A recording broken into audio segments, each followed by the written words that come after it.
The Derk. Yes, my mohawk is real, and yes, I have a hard time riding in a car. This is the Derk Sega Genesis review.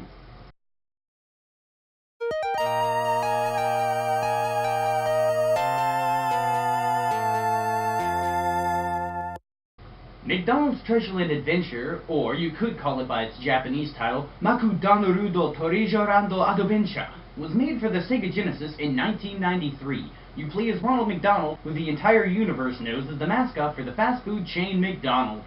If you didn't know that, then I don't know what rock you live under, but it must have good Wi-Fi. In this game, Ronald has the ability to jump pretty high with his big-ass shoes, but no amount of cheeseburgers and high-fructose corn syrup will allow him to fly despite his flailing arms.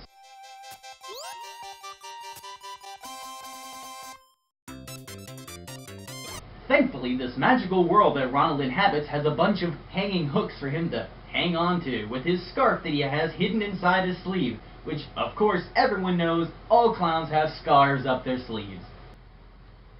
Sleeve, scarf. Done. He's able to hang on to these hooks and hang there for a while, or even slingshot himself up to the next platform. However, that is not the only defense Ronald has in his arsenal. Ronald can shoot magic stars at his cuddly foes, making them shriek with disdain.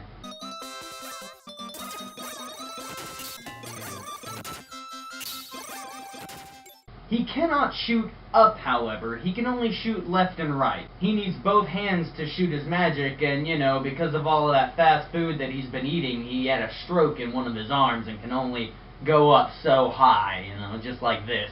Now let's talk about the visuals. There are plenty of sections where the background changes as you progress through each level, and the levels are broken down into sections with goal arrows at the end of each one, kind of like a side-scrolling beat-em-up game. The music for each level is great as well, with upbeat, jumpy music to fit the bright tones of Magical Forest.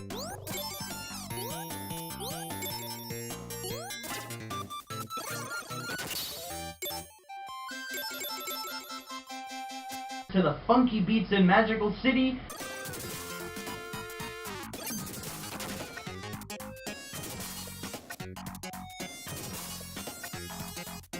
To the dungeon theme in the Ship of Magical Sea.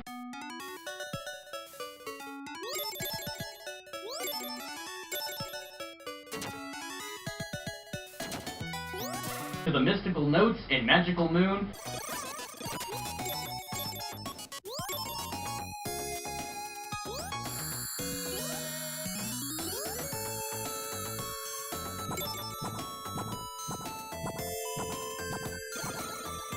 And the boss battle music lets you know shit's going down.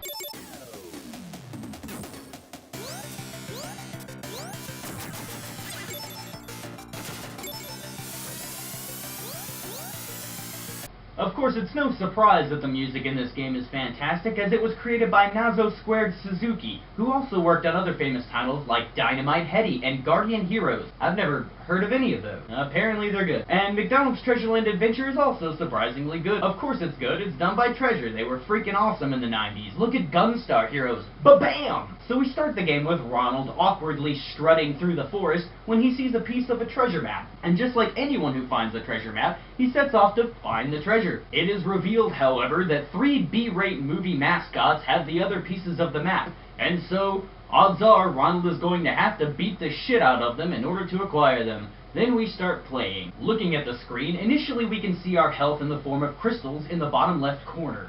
This can be upgraded with power-ups and can be refilled with crystals lying about. You can also restock them with orange and white flowers that give you a crystal each when you lose one.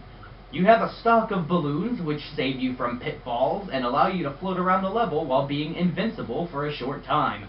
You can also upgrade your magic with power-ups. On the bottom right you can see your life count and continue count. There is also a counter for your gold, which you can use to buy health, extra lives, balloons, flowers, and other shit at the shops, as well as spend some time on a minigame, which is like a combination of columns and Tetris. But how's the real game? The first level is Magical Forest, a land of drooling trees, waterfalls, and clouds in a real big hurry to go left. There are armless horned monsters, wheelie turtle bugs, and wizards that resemble Avatar. No, not the blue cat people, the wizard guy. There you go, that's the one, Avatar. Yeah, Ralph Bakshi. Nazi wizard. Anyways, there are green Cubert-looking rabbits as well. They might be Cubert's cousin. I don't know. They're fucking weird. There are adorable bats, floating Pinocchio nightmare worms, big-eyed sperm, fish, frogs, and all kinds of other crazy shit. As Ronald continues his adventure through the forest, he ends up at Old Faithful and decides to ride that bitch all the way into oblivion.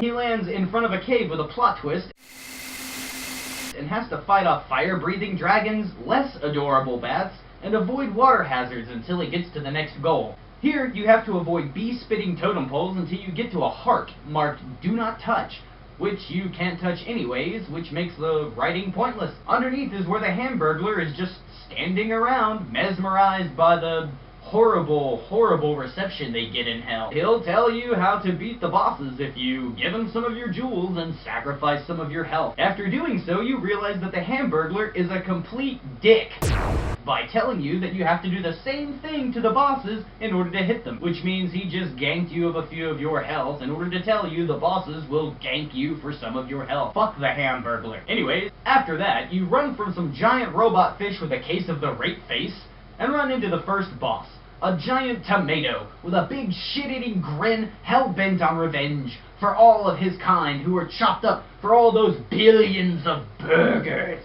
In order to defeat the killer tomato, you must first allow him to devour one of your jewels. While he is nom-nom-nom-nomming away on your jewels, you can do damage with your magic. If you're running low on health, you can easily blast the little tomatoes that are just bouncing around on the sides of the screen, and they'll give you some jewels, or hearts, whatever. Just keep blasting him. Upon defeating him, he relinquishes his part of the map, and Ronald can continue his journey. The next level is Magical Town, and Ronald hitchhikes a train to get there. The train is covered in clowns with pipes, clowns with balls, birds with hats, and oblivious sleeping passengers.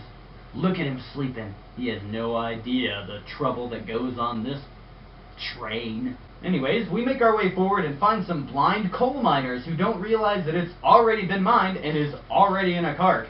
The next cart is a mindfuck room, which messes with your eyes. Then you're assaulted by lions in cages trying to paw at Ronald, and the ninja clowns try to surprise butt sex ya. Following them are a few trapeze-looking guys practicing their grab act on your ass and tossing you around, crunching your health down with each grab.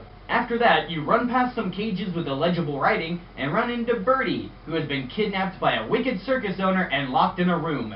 She says that she can break the lock if you give her some of your jewels. Ronald can't do it apparently himself, so I guess he just kind of slides the jewels under the door. Whatever. Anyways, you free her and she opens the path to the roof of the train, which just so happens to be going through a tunnel at that exact same moment. As the train moves, the lights in the tunnel start getting fewer and farther apart. All the while, the train pipes in to let you know when you need to duck as chunks of concrete whiz by.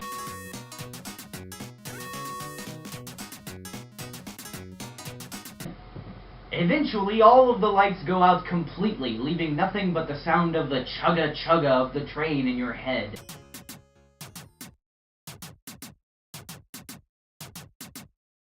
Is this a glitch? Did the game break? Then the lights come back on and we are greeted by one of the strangest things I've ever seen in a video game. Behind the train is a line of ballerinas in tutus and bunny ears, prancing at top speed to keep up.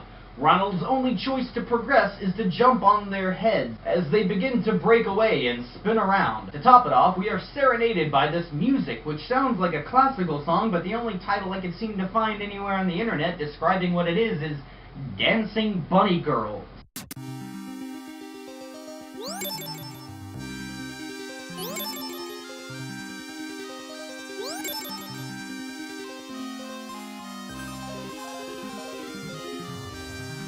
Anyways, after that small taste of a bad trip, we're back on the train, and out of the tunnel, and into the snow. And then there's this asshole, the conductor, who decides to hop around and fling his fucking hat at you. Thankfully, you can take his weapon and blast his ass with magic as he submits to Ronald's power. Instead of finishing him off, however, Ronald befriends him and they ride off into the sunset.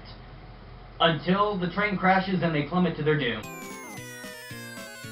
Thankfully, Birdie fortuitously flies by and grabs Ronald in the nick of time. The conductor, however,